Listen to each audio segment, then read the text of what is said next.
Alors, dans cette vidéo, on va expliquer comment on fait le support intermédiaire fourche 1, enfin, pas complètement tout, mais globalement, vous avez récupéré le birou, vous avez des IP, l'archive. Je sais que cette pièce que l'on cherche à faire est dans le montage d'usinage, donc vous double-cliquez sur montage-usinage.dft pour ouvrir le montage d'usinage, voilà, la mise en plan. Voilà, au support intermédiaire fourche 1, c'est ce plan-là. Donc, je double-clique pour ouvrir la pièce. Et puis là, je vais enregistrer cette pièce-là sous un autre nom. Enfin, j'ai une copie et je vais l'enregistrer dans mon répertoire. Donc, je vais chercher où je dois l'enregistrer. Donc, moi, je vais la mettre quelque part un peu pour que ça soit arrangé. Donc, vous la mettez où vous le souhaitez. Alors, moi, c'est Moodle et après, c'est P2I3, support intermédiaire fourche 1. Voilà, elle est déjà là. Hein. Donc, voilà, enregistrée. Voilà, donc maintenant que j'ai récupéré cette pièce-là, je vais pouvoir l'ouvrir avec SolidEdge, mais on n'oublie pas, je cherche mon répertoire, voilà. Là on n'a qu'une seule phase à faire, mais si vous aviez plusieurs phases à faire, je vous rappelle, vous devez avoir un répertoire, la pièce SolidEdge, d'accord, on peut pas faire plusieurs phases d'usinage avec un seul répertoire, on sépare bien tout. Là il n'y a pas de problème. Donc je passe sur NX, et je vais ouvrir la pièce, donc je la cherche, je suis pas intermédiaire fourche, elle est ici, et je l'ouvre. Alors, cette pièce, il va falloir la faire avec des outils. Les outils, hop, j'ai ma liste des outils qui est ici. Alors j'ai des opérations qui vont nécessiter, donc je vais travailler par exemple sur, je crois que c'est sur une DMG 2.1, donc vous avez la liste des outils que vous pouvez les récupérer. Donc on a tous les outils qui sont définis, mais attention, certains outils ne sont pas dans le logiciel, il va falloir les créer. Alors je crois qu'ici c'est des perçages de M6. Donc on va avoir ces informations-là sur la mise en plan. Toc toc, oui, donc on a du M6, on a un M8, et puis ici c'est du diabète 8, H8, donc il va falloir utiliser un alésoir. Donc pour le M8, il va falloir faire un pré-perçage. Donc il faut aller regarder dans votre poli de cours pour avoir les informations. Et puis, hop, donc pour faire le M8, il va falloir qu'on perce à 6,8. Voilà, donc on a toutes les informations. Par contre, il va falloir qu'on mette en place donc les outils qui nous manquent dans le logiciel. Alors, j'ai ouvert la pièce. Ici, vous avez le petit bouton Manufacturing Express qui doit être apparu. S'il n'est pas apparu, il va falloir faire la configuration du logiciel. Donc là, je l'ai directement. Je choisis de travailler en fraisage. Je vais mettre en place mon repère. Alors mon repère, cette pièce est un peu particulière. Vous avez ici un trou. Ça permettra de situer la pièce latéralement dans l'étau. Donc on vous expliquera ça, c'est expliqué sur la mise en plan.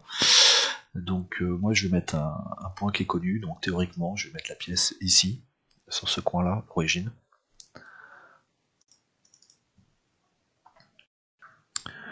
Voilà, et donc le point que vous avez ici, hop, je vais positionner là. Naturellement, l'axe X est orienté comme il faut, donc je vais le mettre dans le bon sens. Voilà. Il est aussi possible de mettre l'origine sur ce centre-là. Donc, vous verrez un petit peu ce que vous souhaitez faire en fonction des discussions que vous aurez avec votre enseignant. Bon, je valide.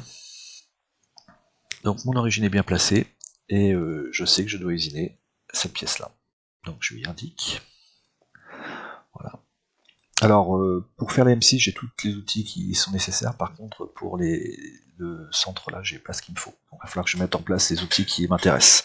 Donc, les outils vont se mettre dans le magasin d'outils. Il y a plusieurs emplacements qui sont libres, et donc c'est là où j'ai besoin de regarder par rapport à ma liste.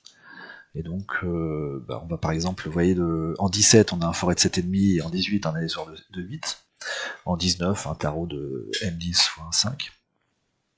On va faire des copier-coller d'outils déjà en place pour les créer.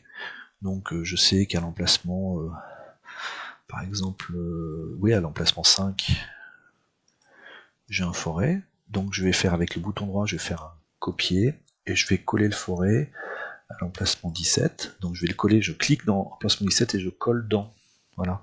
Pareil pour 18, je vais coller dans, pareil pour 19, je vais coller, non, ça c'est un tarot, je prendrai un tarot d'origine. Voilà, et j'ai un forêt de 6,8 à mettre en place, 6,8, il est à 13, donc je vais à l'emplacement 13, coller dans, voilà.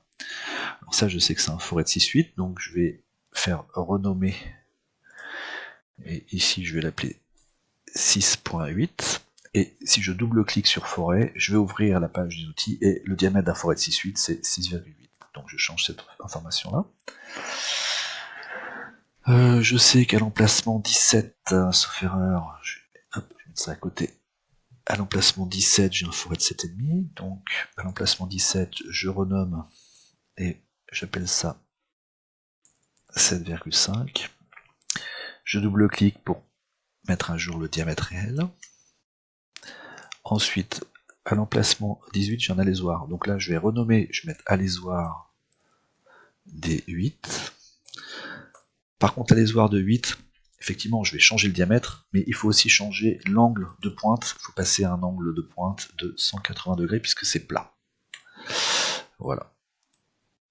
Je sais qu'à l'emplacement 11 et 12, j'ai des tarots, donc je vais copier le tarot de M6, voilà, je vais le copier et je le colle dans l'emplacement 19. Coller dans.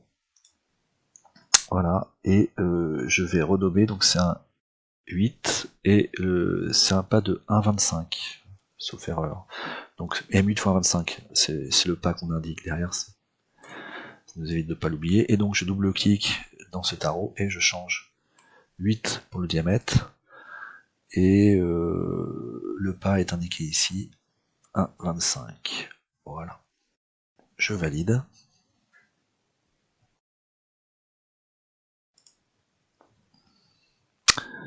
N'oubliez pas d'enregistrer ce que vous êtes en train de faire, d'accord. Et puis bah là, il n'y a plus qu'à lancer les usinages et la création des opérations. Donc on se place toujours dans le troisième onglet, dans le quatrième onglet sur le côté, qui est le navigateur d'opération. Soit vous regardez le programme, il n'y a rien dedans pour l'instant, soit les outils, soit la géométrie.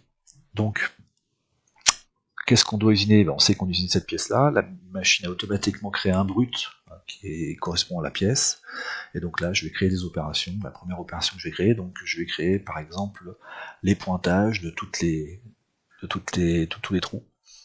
Donc on fait pointage, on prend un outil à pointer, donc le forêt à pointer, la méthode c'est une méthode de perçage, on fait OK, et là on va sélectionner toutes les géométries. Donc vous pouvez sélectionner les géométries directement, voilà, et là il sélectionne le cylindre, il saura faire. Autrement, il est possible de sélectionner avec ce petit bouton là. Vous pouvez lui dire non, mais tu vas me prendre le centre ou l'intersection, voilà. Donc on peut vraiment, si on a des soucis pour sélectionner, il est possible d'avoir des outils particuliers. Bon, là logiquement, sauf que je suis parti sur le truc, donc je vais annuler pour le refaire, voilà. Ici, voilà, ce centre là. Alors, vous allez voir apparaître, voilà, le petit pointage. Et puis je les passe tous en revue. Faut pas les oublier, faut pas en oublier.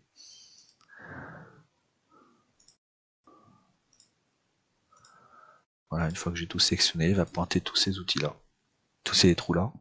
La profondeur du pointage, actuellement, partout c'est 1 mm. Vous pouvez passer à 2. Voilà. Vous voyez, hein, c'est le petit cône que vous avez ici, c'est le cône que va créer l'outil à pointer. Voilà, les conditions de coupe qu'il faudra mettre ici.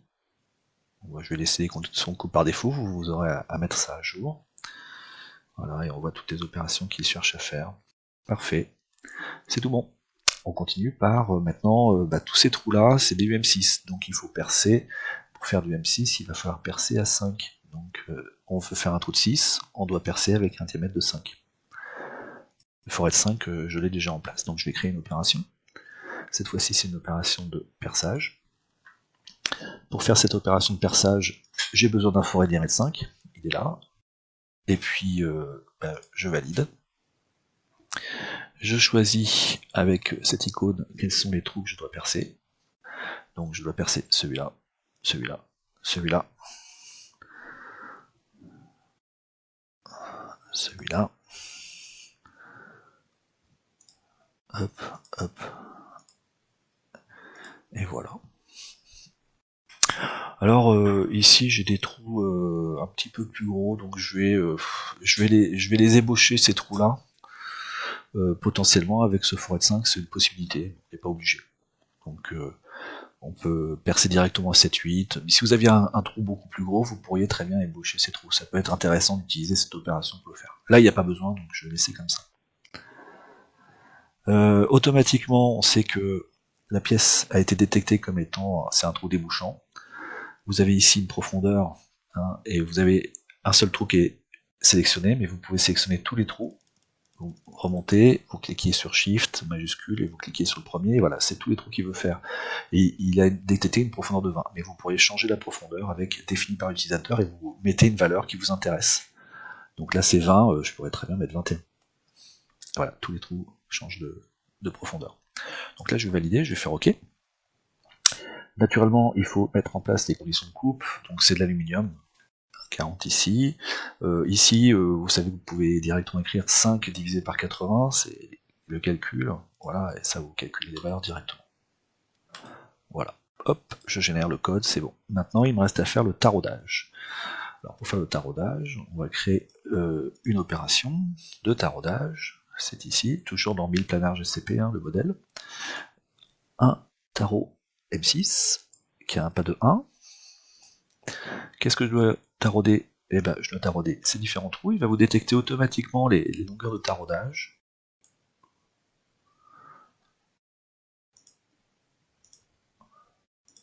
Donc là, il faut bien vérifier, attention, que le tarot est suffisamment long pour traverser la pièce. Autrement, on peut avoir un souci. Donc là, par mesure de sécurité, j'ai pas besoin de toute la longueur, je vais tarauder sur une longueur de 16.